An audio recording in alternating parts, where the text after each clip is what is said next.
Last song, I saw you first. I did not flinch and I did not burst.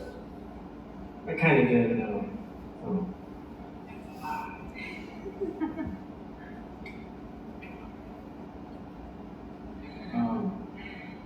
This song is about a true story.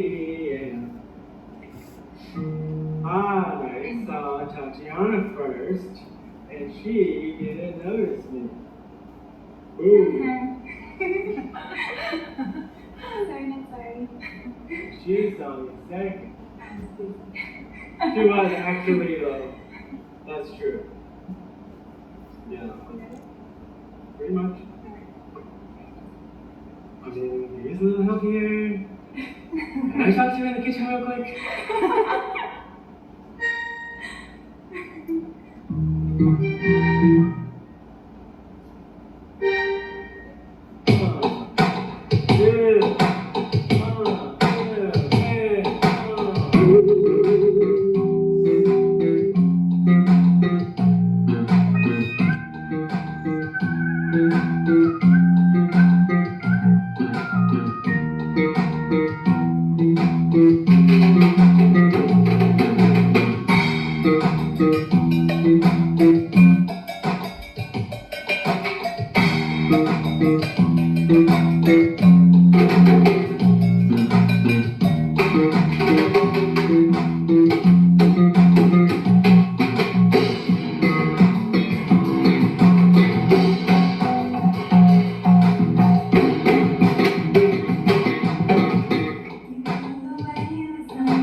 Sunday,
thank you everybody and I hope you enjoyed that, and thank you for sticking around.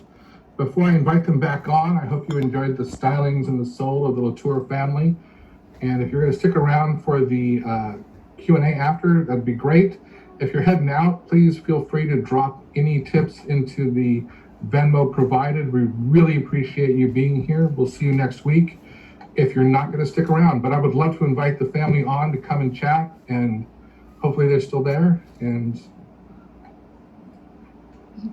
hello. Hi. There's so many people. I expected like 12 people to show up. Yeah, we've been having fun. We've been having a lot of people come on and just hang out with us, and it's been pretty fun. Yeah, thanks everybody. This is First of all, thanks for doing this. It was really fun to listen to you, and I have a lot of questions. Lindsay generally goes through the chat and finds questions, and people can post in the Q&A.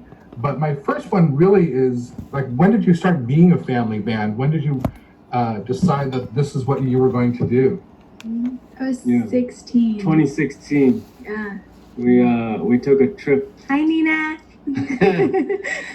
We took a trip and we kind of looked around and said, you know what, we can do this. And it was very organic. Yeah, I kind of like aged into the band. Had you been playing bass before that, or? Not really. You were playing Love Defenders. I was playing for about like a year or so.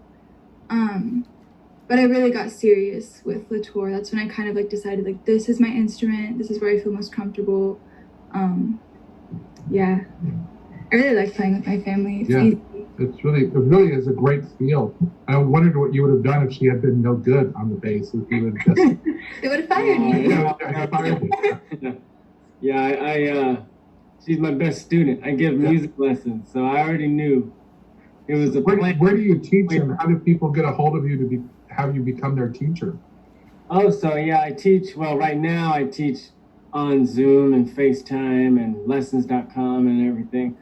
I could put your email contact on the me through email.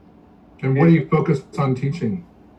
So really, I focus on I focus on what it depends on what the student is wanting.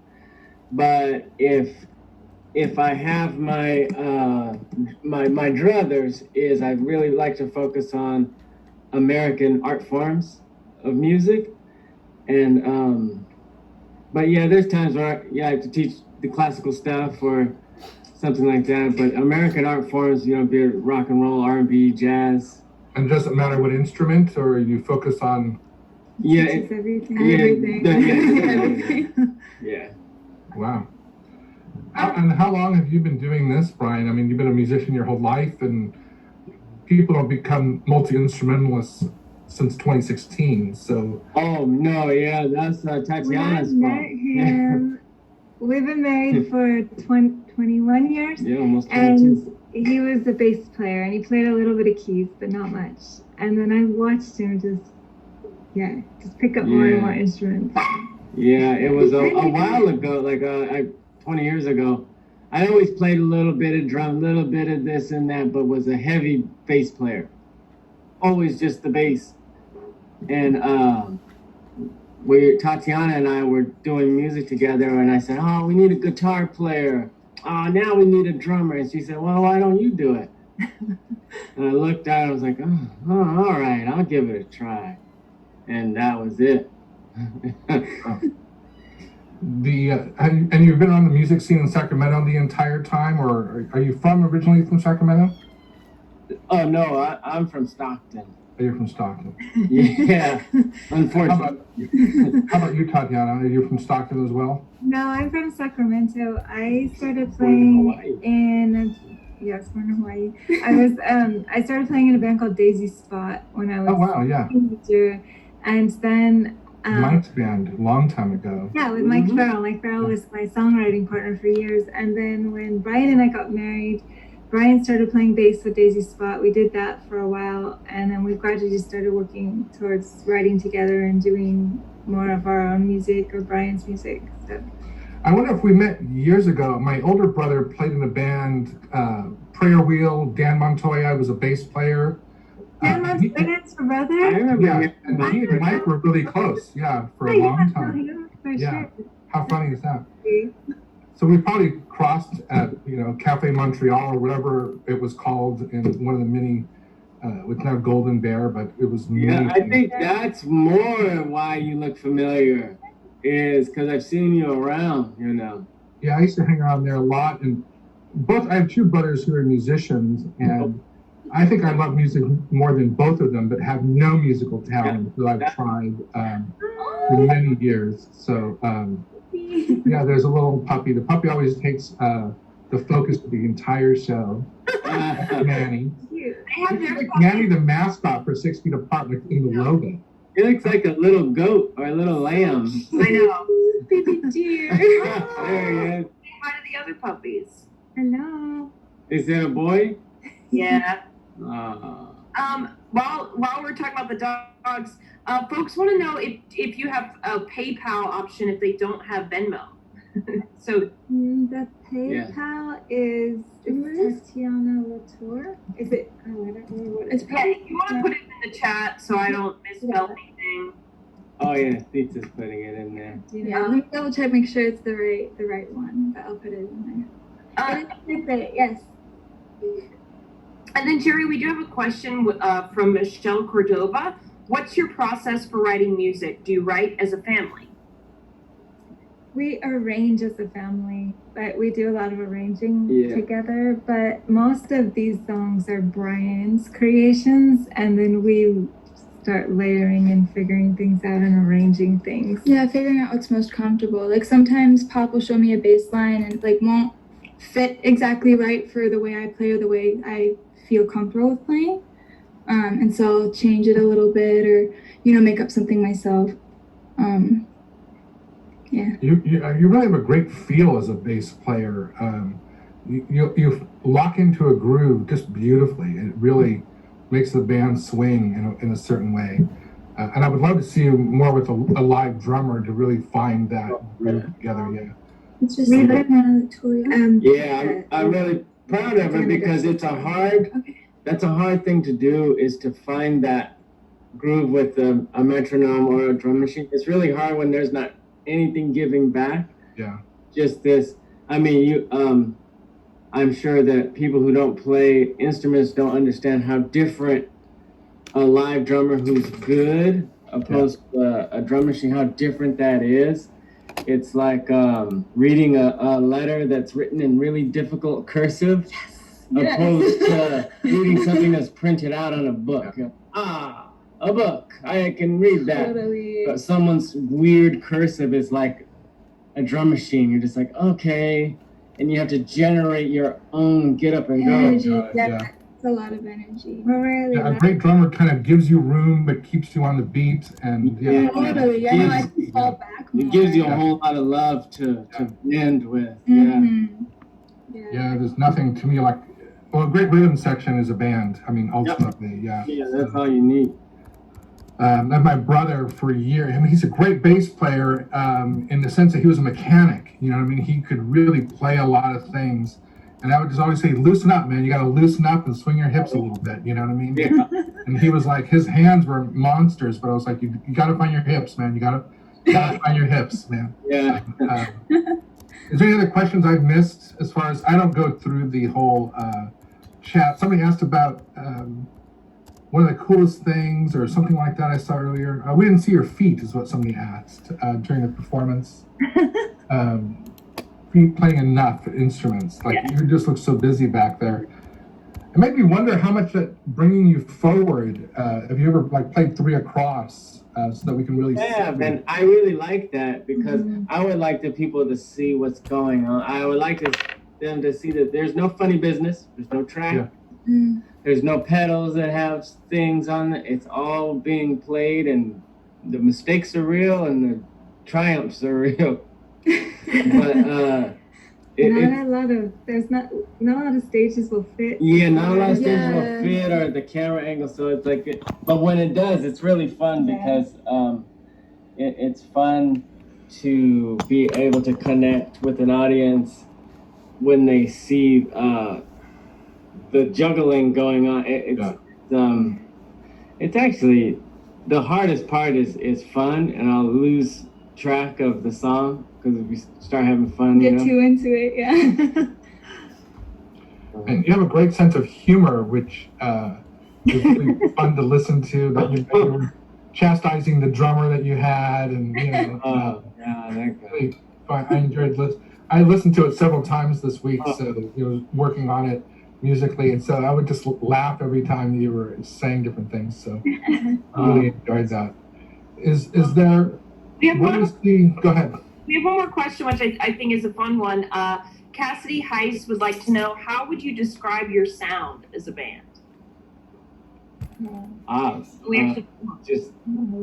sorry, you cut out at the end there? I said we actually have two more questions, but the first one was from Cassidy Heiss. How would you describe your sound as a band? How would you describe your sound? Oh, it's R&B. R&B. I would also describe it as like music you can dance to. You know what I mean? Like it has that something in it that makes you want to move. Yeah, swing. Yeah.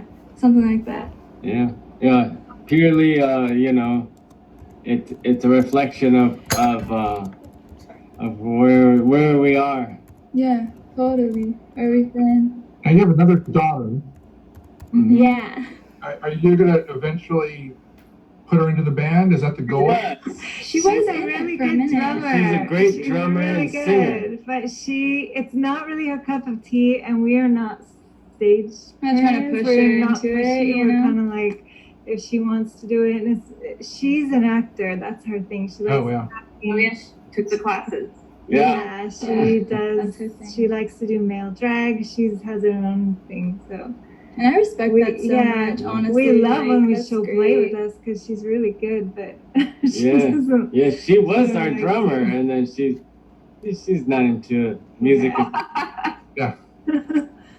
And then Dan G would like to know, who are your favorite musicians to listen to? Bootsy Collins. Bootsy Collins is James probably Brown. God. Yeah, we have a James Brown blanket. Got it for Father's Day. I like I like Switch. DeBarge and Switch are huge. I'm a huge Switch fan, and Jonathan Richman. Oh, Probably yeah. my favorite living entertainer right now. And Yeah, his stuff is beautiful, so sincere. I really like the Bee Gees and Olivia Newton-John. Yep. too. Yeah, you do. The Barge fans from around here, at least some of them, Yeah. used to live here in Sacramento. Yeah, my dad, when he was alive, James DeBarge would party with, like, him and James DeBarge were, what is it, bandits together. Yeah. There was, I probably shouldn't tell this story, but when I was very young in college, I had a girlfriend and we split up, and I went back over to her house to get things, and she had a new boyfriend already, and he was one of the DeBarges. Oh, no. Oh. And I was like, can I hang out and talk to him or talk to her? Yeah. This is kind of cool, but I want my things. What do I do here? So she found a much cooler guy than at that point in time. So Yeah. I forget which. It was one of the lesser known, but he had played with the family band. Maybe Chico? I don't remember who it was. So, it was a long time ago. So Okay. I was 22 years old, so it was like 4 years ago. Okay. Wow. It was about close to 30 Maybe years ago. Tommy or somebody. Wow. Yeah, I was like, okay, nice to meet you. Oh, man. I'll be going now. Yeah. Can you talk a little about working with the ballet? And your mother had said you had gone to New York, and just a little bit about what you do with dance. Yeah, I grew up in ballet world, and it's definitely been like a huge part of my come up as an artist. I did have the amazing opportunity to train over the summer at Alvin Ailey. That was incredible. Right now, dance has kind of become more of like a extra ingredient with music. Music is where my heart lies, and then I want to utilize my dance training in music through videos or other sorts of, artistic endeavors. I teach too. I teach ballet to little ones, and I love that so much. I miss all my little guys. Yeah. We're all kind of missing this interacting with people through our art forms. Yeah, It's really, we're already somewhat challenged, I think, as artists. We're all, like Lindsay and I, we all work doing this, but we're also artists, and that needing of an audience and interacting and just seeing people in the lobby, to be honest with you, that this is the best we can come to, and it's become a really fun place for us to hang out and to meet people like you, seriously. You guys nailed it. Like, I've seen a few things and they pale in comparison to you guys got it down real cold, and I like it. Yeah. Yeah. I think we really just love it. I think that's what. Yeah. That's what shows. Yeah. That's what shows is your love is coming through, and it's not a bunch of BS, Yeah.